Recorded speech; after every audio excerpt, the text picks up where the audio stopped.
Hi, I'm Stacy, and I'm really excited to join Piper from your class today to talk about service dogs because I'm here to answer some questions that you might have. Ask away. What have you got? Um, um, what is your dog's name? All right. Blue is the name of the dog, and he's actually napping right now. So I'm going to show you. Here's Blue napping right here. And you might wonder why he does not look like a service dog right now. And that is because just like anyone who works in a uniform, like a police officer or a crossing guard or a firefighter, when he's working, he has a uniform, he's got a jacket on, but he's home right now. It's 9 o'clock at night. So he knows he's not working. He doesn't want to wear his uniform. So as soon as he gets home, he takes it off, he flops on the floor, sniffs for pizza. He's a normal dog when he's off duty. So, but yes, that is Blue, and he is sleeping right now. What services does your dog provide for you or your family? Okay, so that is a really, really good question. And one of the most important things that I like to teach people about service dogs is that there's all kinds of jobs that service dogs can do. But when you see someone with a service dog who's in a vest, who's with a person in public, you never should ask them what their dog does. And I'll tell you why. And I'm going to answer your question in a minute. We're going to get to it. But the reason why is because a lot of the kinds of work that service dogs do is related to someone's either medical illness or some kind of disability. Their dogs are there to help someone who has a challenge of some kind. Usually, there are other working dogs that sniff for substances that are explosive, or they are search and rescue dogs. There's lots of different kinds of working dogs, but service dogs in general are there to help a person who has a challenge. So when you ask a person, what does your service dog do? Even though we're not thinking about it that way, it's almost like asking, so can you tell me about your disability? Which is a weird thing to ask people, right? We would never say, can you tell me about your medical illness? Yeah. We won't do that. So even though we're so curious about these dogs and their jobs, it's very, very personal to ask that. So it's not, generally speaking, we're here in an interview, so I'm okay with you asking, but generally, the number one thing I want people to get out of this interview is, if you see a service dog, not your business, don't ask. Even if you really want to know, because you shouldn't ask. It's impolite. Yeah.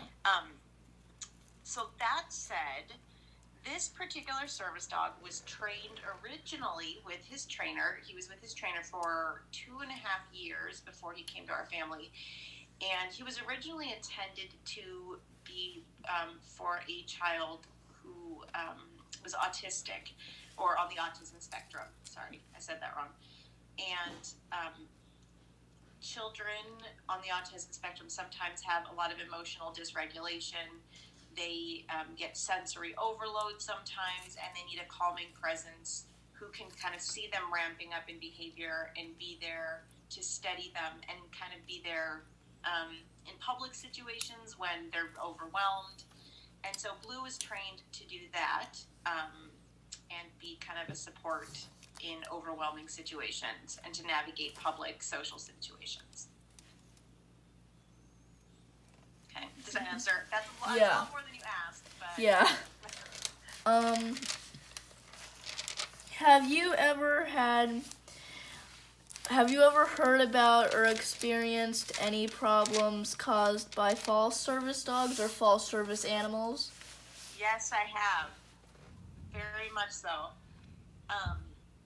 So one thing that I've learned when I brought Blue into public spaces is that some people get very upset about it. Even though they see him behaving perfectly well and he's got his vest on and he's right next to me, and he can be a very normal dog at home, do naughty stuff, but when he's in public, he really does remember his training, and he's a very good boy. But even so, some people get very upset and they will call, like, there's a state park near here where they absolutely do not want animals there. The one exception would be a service animal. They call the park rangers on me every time I'm there. People just really get upset when they see dogs in public spaces sometimes. And I think that, the few times I've had to confront park rangers is that they say, well, some people will just put on a vest on their dog and bring them and let them poop all over the place and they'll chase people. And so we just really don't like seeing dogs here, even if you're saying it's a service dog. It's happened when I've gone to, we were at a camp and they're in the cafeteria. Technically, if I were blind, if I had a more visible disability, if I were blind and I had my seeing eye dog with me, basically they saw Blue and were like, he can't be in here. We just can't have a dog in here.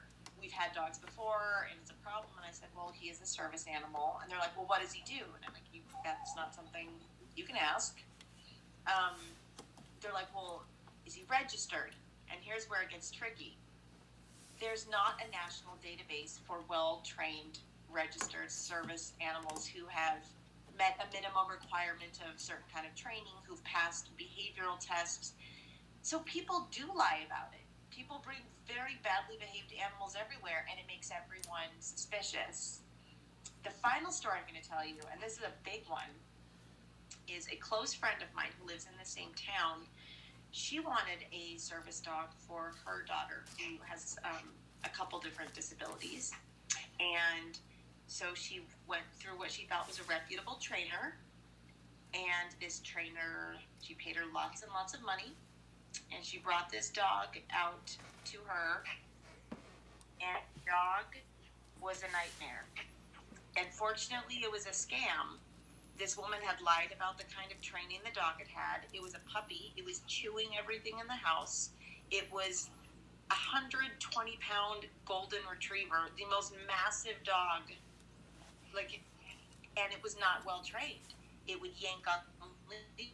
I'm like about 5'1", 115 pounds. This dog was way bigger than me and could have ripped my arm off.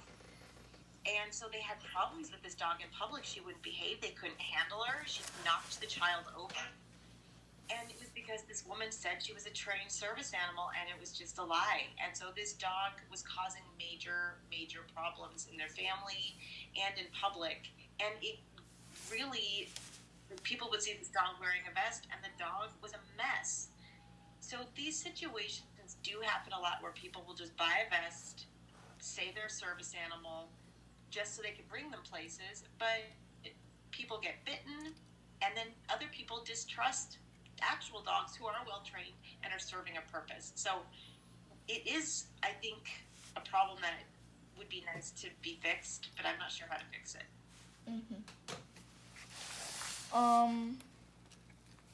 Is there anything else you would want my classmates to know about service dogs, either like fake or real?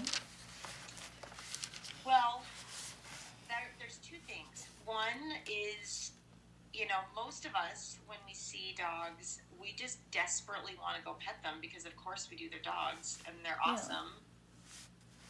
Yeah. And as hard as it is, when we see someone walking with or sitting with an animal who's working, that dog is not there for you. That dog is there for their person. So if you stop and ask, can I pet your dog? Think about how many times that person is getting asked that. I would say that when I take Blue into public, we get asked or stopped at least 30 times. It's a lot. And so it makes it hard to just exist. Like, we're just trying to exist in public. We're just trying to get through our day at the museum or the library or whatever. So as much as you want to pet the dog, let it go. Not that dog. Don't ask. Let them just be with their person. That's what they're there for. They're not there for you. So that's one thing. And the other thing I want to say is that as tempting as it is to be able to bring your dog places you want to go, to the beach, to the library, to the movies, restaurants, don't buy a fake vest and bring it. Don't make a bad name for the other service dogs out there who their people need them to be with them in public. It's not a very nice thing to do, and it's dangerous because if your dog is not well trained and they're wearing a vest and they someone or they run away, it just makes a dangerous situation for everyone because most people will see a dog in a vest and assume they're well trained, so they might go up to them, and your dog might be kind of a nasty brat, and that's okay if they're at home with you, but not in public. So, yeah, don't fake out. Don't bring your dog to places they shouldn't be if they're not trained, and don't pet people's dogs. Sorry, my kiddo just walked in. Show me in 2 minutes, okay? 1 second. Do you have any more questions for me, Piper? So this one's sort of like my personal question. Like, when you take him on normal walks, just like around the neighborhood, does he have his vest on or does he not? That's a great question. No. And the reason why is I'm just going to take him into the woods, go on a walk around the cul-de-sac, make sure he does his business. I don't put his vest on because when he puts his vest on, he really does know he's working. He is on his best behavior. Kind of like, when kids go into certain situations, like for, I don't know, like in certain classroom situations where it's like, you have to be good, you can't be lying on the floor, you can't be screwing around. It's the difference between recess and class, and he really does know it. When his vest is on, he looks at me the whole time. He's watching me because he pays attention to what am I supposed to do. So he's working hard to be a really good boy when his vest is on. So if we're just going on a walk, no, he's just going to be in regular dog mode because he can tell the difference. So that's a really good question. Yeah. Okay. Thank you for talking to me. Of course, Piper. Thank you for sharing all this with your class. It's good information. All right. Okay. Thank you. Bye.